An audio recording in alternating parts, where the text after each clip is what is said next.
Assalamualaikum warahmatullahi wabarakatuh. Saya Nurul Barakatunnisa Sumarlin dengan NIM D1312010058, kelompok 5B, Laboratorium Fisika Dasar 2, Fakultas Teknik Universitas Hasanuddin, dari Departemen Teknik Lingkungan. Nah, saat ini saya akan menjelaskan tentang Snell's Law atau hukum Snellius. Hukum Snellius adalah rumus matematika yang memberikan hubungan antara sudut datang dan sudut bias pada cahaya atau gelombang lainnya yang melalui batas antara dua medium berbeda. Nah, hukum Snellius ini namanya diambil dari nama salah satu penemunya yang merupakan matematikawan Belanda yang bernama Willebrord Snellius. Nah, hukum ini juga disebut sebagai hukum Descartes atau hukum pembiasan. Karena namanya hukum pembiasan, artinya dia berhubungan erat dengan pembiasan cahaya. Nah, pembiasan cahaya adalah pembelokan cahaya yang terjadi karena seberkas cahaya masuk ke dalam medium yang berbeda. Apabila suatu cahaya datang dari medium kurang rapat ke medium yang lebih rapat, maka sinar bias pada medium akan dibelokkan mendekati garis normal. Sedangkan jika cahaya datang dari medium lebih rapat ke medium yang kurang rapat, maka sinar biasnya akan dibelokkan menjauhi garis normal. Hal ini dikarenakan kecepatan cahaya pada medium yang berbeda itu mempengaruhi kecepatannya. Ini dikarenakan adanya kerapatan medium. Nah, atau disebut juga indeks bias. Nah, indeks bias adalah kemampuan suatu medium untuk membelokkan cahaya. Semakin besar nilai indeks bias suatu cahaya atau suatu nilai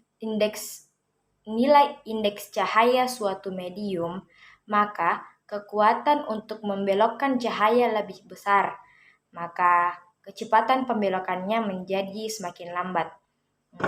Artinya begini, apabila suatu cahaya datang dari udara ke medium selanjutnya yakni kaca, maka apabila ditarik garis normal dan cahayanya datang seperti ini, maka pembelokannya akan mendekati garis normal.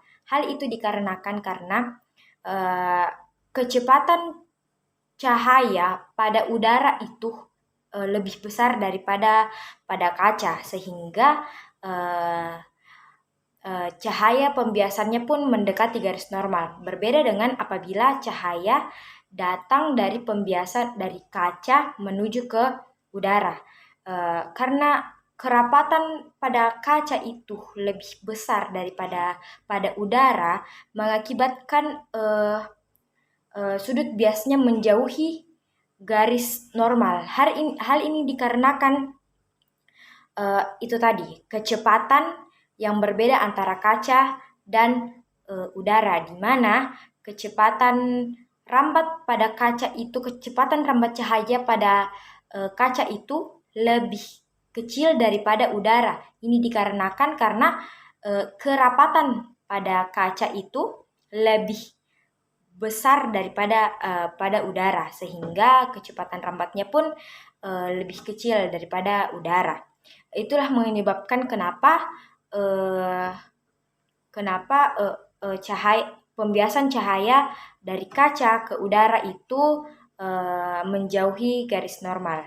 Jadi dia terbalik dengan apabila dia dari udara ke kaca. Selanjutnya adalah cara untuk menentukan indeks bias suatu medium. Nah, ada rumus untuk menentukan indeks bias suatu medium, yakni N sama dengan C per V, di mana C adalah kecepatan cahaya dan V adalah kecepatan cahaya pada medium. Nah, dari rumus ini Akhirnya lahirlah hukum Snellius, yakni N1 dikali sin theta I sama dengan N2 dikali sin theta R, di mana theta I adalah nilai sudut antara garis normal dengan sinar datang, dan theta R adalah nilai dari sudut antara sinar bias dengan garis normal. Kemudian N1 adalah medium cahaya datang, lalu N2 adalah medium cahaya dibiaskan. Baiklah, sekian penjelasan tentang hukum Snellius dari saya. Wabillahi taufiq wal hidayah. Wassalamualaikum warahmatullahi wabarakatuh. Assalamualaikum warahmatullahi wabarakatuh. Perkenalkan, nama saya Salsabila Karina dengan NIM D131201038 dari kelompok 5B Departemen Teknik Lingkungan. Baik, langsung saja.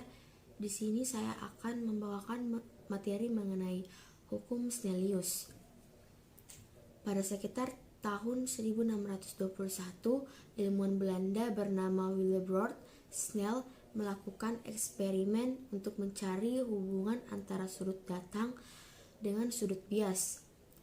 Hukum Snellius adalah rumus matematika yang memberikan hubungan antara sudut datang dan sudut bias pada cahaya atau gelombang yang lainnya yang melalui batas antara dua medium isotropik berbeda, seperti udara dan juga gelas.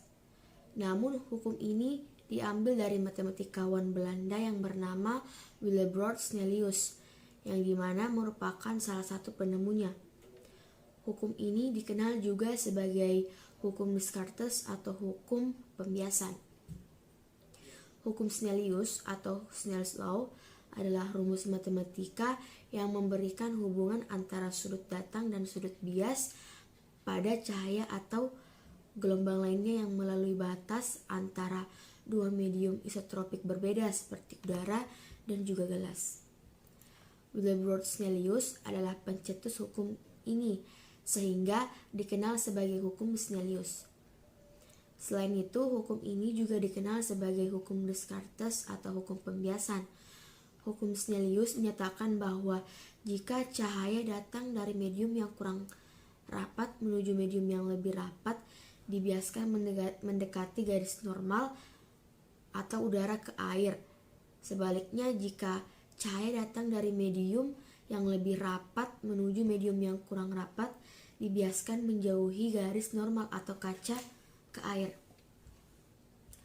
Adapun bunyi hukum 1 Snellius, yaitu sinar datang, sinar bias, dan garis normal terletak pada satu bidang datar dan ketiganya saling berpotongan.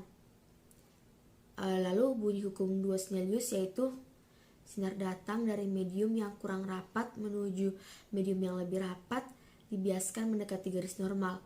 Sebaliknya, sinar datang dari medium yang lebih rapat menuju medium yang kurang rapat dibiaskan menjauhi garis normal. Hukum Snellius juga menyatakan bahwa perbandingan besar sudut sinus dan pembiasan adalah ekuivalen terhadap perbandingan rata-rata fase kecepatan gelombang dalam dua medium, atau kebalikan perbandingan indeks bias.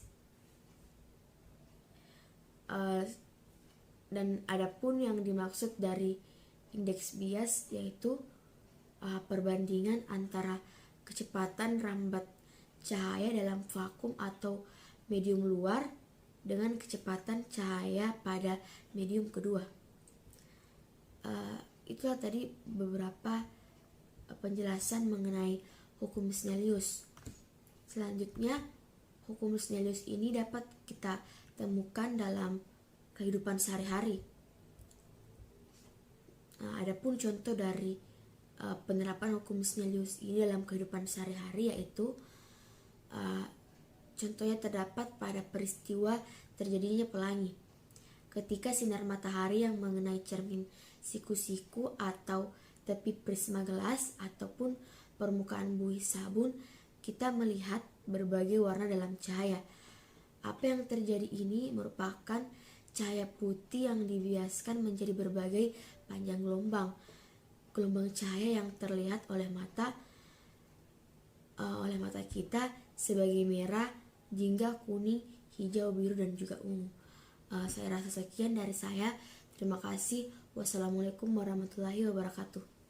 Assalamualaikum warahmatullahi wabarakatuh. Perkenalkan, saya Rizky Awaliyah Alimin dari kelompok 5B Departemen Teknik Lingkungan. Di sini saya akan menjelaskan tentang percobaan Snells. Nah, apa sih Snells itu? Snells adalah hubungan antara sudut datang dan sudut bias pada cahaya atau gelombang lainnya yang melalui batas antara dua medium isotropik berbeda, seperti udara dan gelas. Hal-hal yang dipelajari pada Snells seperti pembiasan cahaya, sinar datang, sinar bias, sinar pantul, dan sudut kritis. Selain itu, kita juga mengetahui pengaruh bentuk benda, jenis benda, dan ukuran benda terhadap pergeseran cahaya yang dihasilkan. Nah, hukum pembiasan cahaya untuk pertama kalinya dinyatakan oleh Wilbrod Snellius. Kemudian cara kerja dari percobaan Snells ini, contohnya kita melewatkan seberkas sinar pada benda uji. Kemudian seberkas cahaya atau sinar laser atau kotak cahaya yang menghasilkan sebuah cahaya akan mengarahkan menuju permukaan benda uji. Dan ternyata sinar dibelokkan pada saat mengenai bidang batas udara atau kaca. Nah, ini merupakan sebuah pembiasan cahaya. Kemudian ada hukum-hukum yang berlaku pada Snells, baik itu pada refleksi maupun refraksi. Hukum Snells tentang refleksi yaitu sinar datang, sinar bias, garis normal, maupun sinar pantul terletak pada satu bidang datar dan saling berpotongan. Sinar datang dari medium yang kurang rapat menuju medium yang lebih rapat dibiaskan mendekati garis normal. Sebaliknya, medium yang rapat menuju medium yang kurang rapat akan dibiaskan menjauhi garis normal. Kemudian ada hukum Snells tentang refraksi, yaitu perbandingan sinar sudut datang dan sudut bias merupakan suatu bilangan tetap. Bilangan tetap ini dapat disebut sebagai indeks bias. Kemudian apa sih sudut kritis itu? Sudut kritis adalah sudut batas maksimum pada batas dua medium yang transparan yang menunjukkan atau yang menyebabkan sebuah cahaya dibiaskan dengan sudut bias 90 derajat. Pada percobaan Snells juga kita mengetahui cahaya monokrom dan cahaya polikrom. Nah, cahaya monokrom adalah cahaya yang hanya terdiri atas satu warna saja. Contohnya cahaya merah atau cahaya lilin. Sedangkan cahaya polikrom adalah cahaya yang terdiri atas banyak warna, contohnya cahaya putih. Kemudian melalui percobaan Snells kita juga mengetahui proses terbentuknya sebuah pelangi akibat dari pembiasan cahaya. Setelah melalui percobaan Snells, saya dapat simpulkan bahwa pada permukaan datar menghasilkan sudut bias lebih kecil daripada permukaan yang cembung. Kemudian semakin besar sudut datang, maka semakin besar pula juga sudut bias yang dihasilkan. Mungkin itu saja yang dapat saya sampaikan. Kurang dan lebihnya mohon dimaafkan.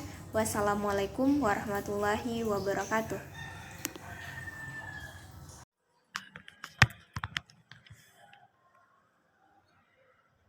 Assalamualaikum warahmatullahi wabarakatuh. Perkenalkan, nama saya Brian Januar Saurisah dengan NIM D13120104 dari kelompok 5B Teknik Lingkungan. Pada kesempatan kali ini, saya akan menjelaskan mengenai Snell's Law, yaitu percobaan pada Lab Fisika Dasar 2 Fakultas Teknik Universitas Hasanuddin. Jadi, langsung saja Snell's Law atau hukum Snellius. Hukum Snellius yaitu rumus matematika yang memberikan hubungan selang sudut datang dan sudut bias pada cahaya atau gelombang lainnya yang melalui batas selang dua medium isotropik berbeda, seperti udara dan gelas. Nama hukum ini diambil dari matematikawan Belanda Willebrord Snellius yang merupakan aib satu penemunya. Jadi di hukum Snellius juga, di Snell's Law ini juga biasa dikaitkan dengan hukum pembiasan yang pertama kali dinyatakan oleh Willebrord Snellius. Jadi Snellius melakukan eksperimen dengan melewatkan seberkas sinar pada balok kaca. Jadi seberkas cahaya atau sinar laser kotak cahaya yang diarahkan menuju permukaan balok kaca. Ternyata sinar dibelokkan pada saat mengenai bidang batas udara kaca. Jika digambarkan dalam bentuk 2 dimensi, maka sinar datang dari udara dibiaskan dalam kaca mendekati garis normal, sehingga besar sudut datang I selalu lebih besar dari sudut bias R yang disimbolkan dengan R. Jika percobaan yang sama diulang dengan sudut datang yang berubah-ubah, yaitu sebesar I1, I2, dan I3, hingga sudut biasnya R1, R2, dan R3, ternyata Snellius menemukan bahwa hasil perbandingan sinus sudut datang dengan sinus sudut biasnya selalu konstan atau tetap. Dengan hasil percobaan tersebut, Snellius mengemukakan hukum pembiasan yang berbunyi sebagai berikut. Yang pertama, sinar datang garis normal dan sinar bias terletak dalam satu bidang datar. Yang kedua, perbandingan sinus sudut datang dengan sinus sudut bias pada dua medium yang berbeda merupakan bilangan yang tetap. Selain dari kedua pernyataan hukum Snellius di atas, sebenarnya masih ada lagi hal yang berlaku pada peristiwa pembiasan cahaya, yaitu sebagai berikut. Yang pertama, sinar datang dari medium kurang rapat ke medium lebih rapat, sinar akan dibiaskan mendekati garis normal. Hal ini berarti sudut bias lebih kecil daripada sudut datangnya, yang disimbolkan dengan R kurang dari I.